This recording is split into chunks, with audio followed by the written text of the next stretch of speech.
이해 과목이다 생각하시는 분은 왼손. 하나, 둘, 셋. 다 왼손 자른다. 내려.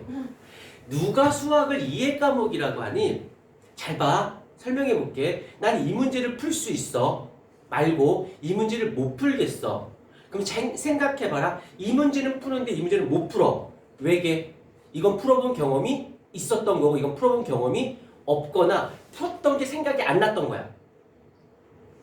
너희들이 추론이라고 해서 수학을 이해하고 막 생각하고 뭐 이런 공부는 고등학교 2학년 가서 1, 2등급인 애들 얘기야. 한두 문제, 많게는 3문제 정도만 이거 어떻게 추론적 사고라서 어떡하지 이런 거고 나머지는 답습이야.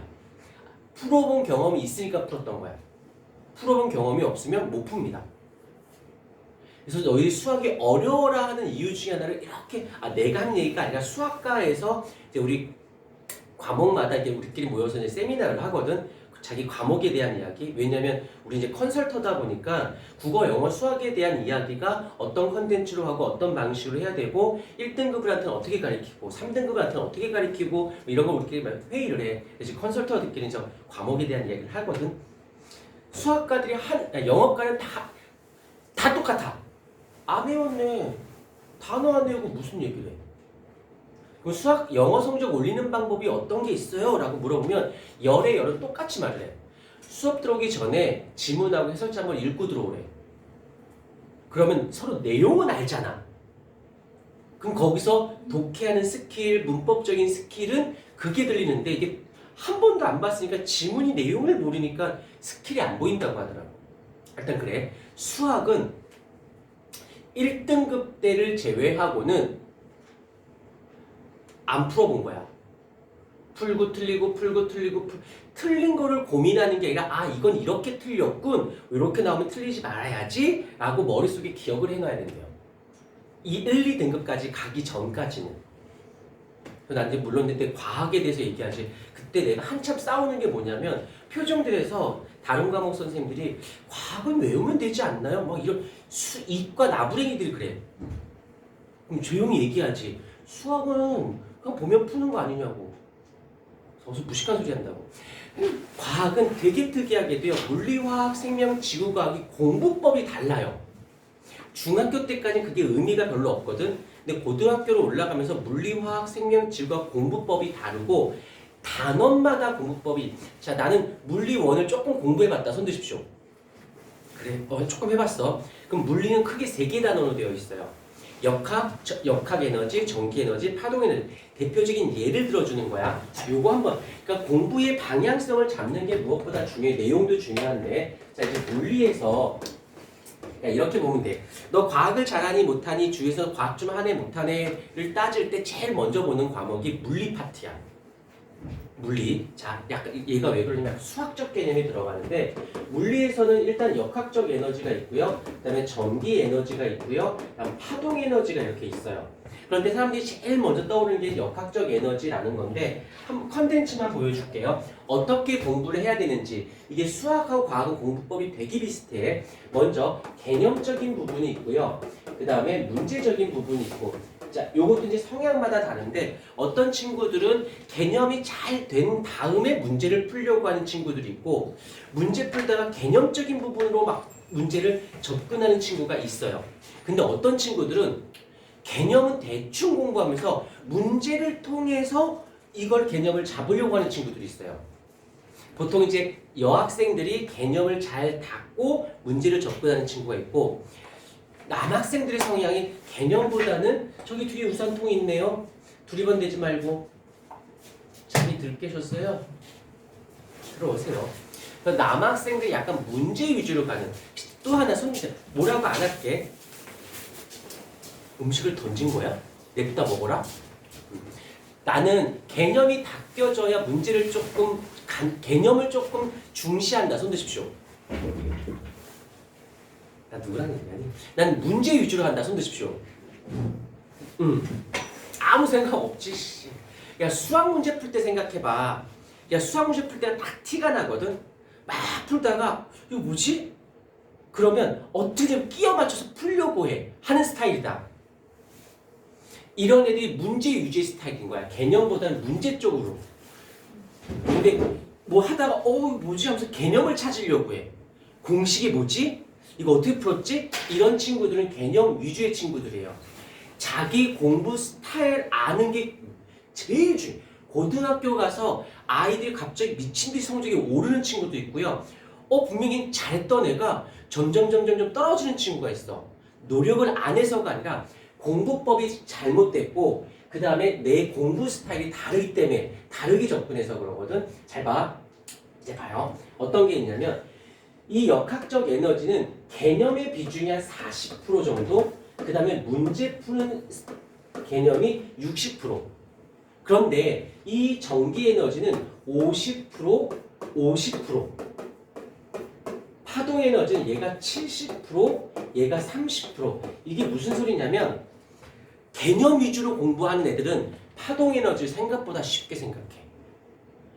개념이 좀 많아요. 근데 이 파동에는 개념이 좀 많은 대신에 문제 변형된 유형이 별로 없어. 그러니까 개념만 잘 배우면 웬만큼에서 문제 풀려. 그래서 파동 에너지 공부할 때는 문제보다는 개념 위주로 공부하는 게 맞아요. 근데 반대로 이 역학적 에너지를 가볼게. 이 역학적 에너지는 개념 위주로 공부하기보다는 문제를 풀면서 끄집어내는 게 훨씬 더 유리합니다.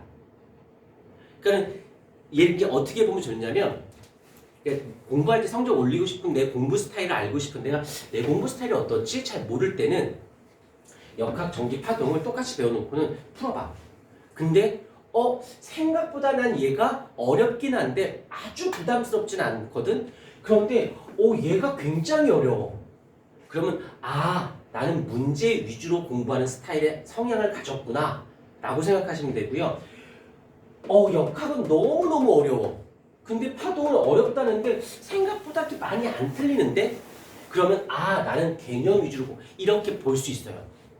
근데 이게 되게 웃긴 게 편향됐어. 국어, 영어, 수학은 약간 편향된 게 있는데 과학은 이런 것들이 되게 많아요. 그러니까 공부하다 보면 이런 경우 어느 수학을 예를 들게 어느 단어는 좀 할만해. 근데 어떤 특정 단어는 유독 좀 배웠으니까 난 수학에서 확률과 통계가 좀 어렵다. 바짝 들어. 국어를 못하는 거야. 그건 수학이 아니거든. 야, 확률 통계하면 제일 보자마자 짜증나는 게 뭐야? 지문이 길지. 말이 많지 않니? 뭐 이걸 넣었다 뺐대. 왜 다시 넣어? 뺐으면 뺐지. 뭐 이렇게 하는 애들 있다. 왜 뺐지? 뺐나 보지. 뺀 다음에 하고 다시 넣었대. 왜 넣어? 빼지. 이렇게 생각하는 애 있어. 국어가 딸리는 애들인 거야.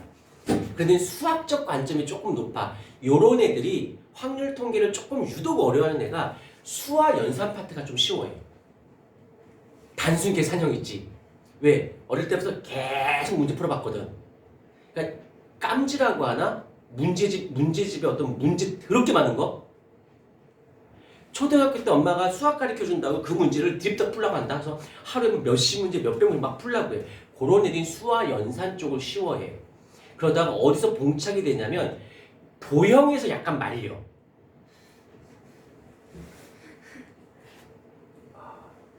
동글뱅이? 거기다 막 삼각형을 밖에다 그리고 안에다 그리고 막 이런 그다음에 가끔 수학 선생님이 이런 말해. 야, 이 도형은 직관성이 중요해. 거기서 접선을 한번 그어봐. 속으로 왜 그어? 뭐 이러면서 요런 애들 약간 이제 수와 연산 단순 문제 위주에서 개념 위주로 갈 때 이게 애매한 거야. 수학은 공부는 딱 크게 두 파트예요. 수학적 접근과 국어적 접근. 확률과 통계는 수학 계산이 아니라 국어적 개념이거든. 이게 이렇게 나누듯이 과학도 누가 개념 위주로 갈 건지 문제 위주로 갈 건지에 대한 이야기가 과학은 그거를 구별하는 게 하기가 되게 좋고 과학 컨설팅으로는 수학과들이 컨설팅을 잘 못해. 이유는 되게 간단하다. 수학 선생님들은 어릴 때부터 수학을 잘했던 사람들이야. 수학을 잘하잖아? 그러면 이런 말 하면 안 되지만 굉장히 추론적이고 계산적이거든? 반대로 뭐가 되냐면 상대에 대한 이해도가 떨어져. 수학 선생님 특징 봐라. 왜 몰라? 야, 이게 안 풀? 와, 그거 참아. 자기가 참아. 속으로 잘하니까 선생님 했지 못하면 내가 학원 왜 왔어? 못하니까 왔지? 막 짜증내. 근데 왜 내가 잘못한 거 같아 학생이? 잘못한 거 없어. 못하니까 왔지. 잘하는데 왔니? 잘하면 지시 수업 들어? 더 잘 나가는 선생님 수업 듣지? 수학 선생님 약간 그런 게 있어. 자기랑 안 맞잖아? 그러면 안 맞다가 못한다고 생각해. 혹시라도 수학 선생님이 자기 무시하잖아? 때려쳐. 그 얘기해. 내가 잘하면 내가 선생님 수업 듣냐고. 라고 말하지 마. 속으로만 생각해. 지금 말하는 게 뭐냐면 지금 당장 솔직히 진도 안 나가도 돼요. 중요한 건 내가 어떤 스타일인지 그 다음에 과목에 아니면 그 과목 안에서도 단원마다 얘가 어떤 스타일로 접근해야 되는지를 그러니까 소위 말해서 고등학교 3학년 되면 학원 다닐 시간 없거든. 나 혼자 공부해야 돼. 딱 수학 학원을 제외하고는 나머지 다 끊어도 돼. 내가 과학이지만 근데 그 각이 고3 되기 전까지는 충분히 혼자 할 수 있는 능력을 키워야 돼요. 그러려면 제일 첫 번째가 뭐냐? 이 과목의 이 단원이 외워서 접근할 건지 이해해서 접근할 건지 외워놓고 시작할 건지 하다 보니까 외워질 건지를 구별할 수 있는 능력을 키워야 돼요. 그게 물론 더딜 수 있어. 그건 혼자서는 솔직히 힘들어. 근데 그걸 연습을 하셔야 돼요. 결국엔 미안하지만 당신네들은 어느 대학교를 가기 위해 어느 대학교를 가고 싶어서 공부하는 학생들인 거야. 지금 뭐 선행 배우는 이유가 뭐야? 고등학교 가서 잘 성적 좋으려고. 고등학교 성적 좋아서 뭐 하려고? 뿌듯하려고? 용돈 더 받으려고? 그건 아니잖아. 원하는 대학교를 가기 위해서잖아. 그러려면 거기에 맞게끔 공부하는 걸 지금부터 연습하셔야 돼요. 그다음 또 하나, 진도 나가서 문제 풀어서 답 맞출 생각하지 마. 많이 틀려야 돼요. 많이 틀려봐야 이런 거지. 잘 때리는 훈련보다 많이 맞는 연습을 해줘야 돼요. 그래야 맷집이 생기고 어딜 맞았을 때 거기가 되게 아프구나를 알아. 그래야 거기에 맞춰서 때리지. 맞추는 공부하지 마시고요. 틀리는 공부하세요. 지금은. 그러면 중학교 때는 맞추는 공부를 위주로 해. 근데 고등학교 때는 많이 틀려봐야 돼요. 그래야 내가 이걸 어떻게 수정할 건지가 연습이 되고 나중에 고등학교 2, 3학년 됐을 때 틀리는 거에 스트레스를 안 받아. 오케이 틀렸어. 오케이 왜 틀렸는지 찾아내는 훈련이 되는 거지. 그럼 성적은 장담하는데 그렇게 해서 성적이 오르면 어디까지 올라갈지 모를 정도로 올라가요. 그런 친구들이 지금 이런 말하면 좀 미안. 중3 때 시작하거나 고1 때 시작해서 궤도에 오르잖아. 그런 친구들의 열의 7, 8은 재수, 삼수합니다. 재수, 삼수를 부정적으로 보는데 하다 올랐거든. 올라왔어. 그러면 뭐가 되냐면 내 수준도 같이 올라가죠. 내 성적이 오르면 내 수준도 올라가요. and 자존감도 같이 올라가요. 반대로 성적이 떨어지잖아. 내 수준 떨어지고 내 자존감도 떨어진다. 내가 뭐 하겠어. 내가 성적이 이 모양인데 내가 뭐 어딜 여기다 성적 오르다? 그러면 못할 게 뭔데? 아이들이 성적이 곧 자기 자존감이야. 어떤 사람이 행복은 성적순이 아니잖아요 그러는데 개 같은 소리 하지 말라고 그래. 공부 못하는 것도 맨날 그딴 소리 해. 야 그렇게 많이 벌어서 뭐 죽을 때 싸갈 거야? 돈이 많이 벌면요 되게 사람이 관대해지고 여유스러워.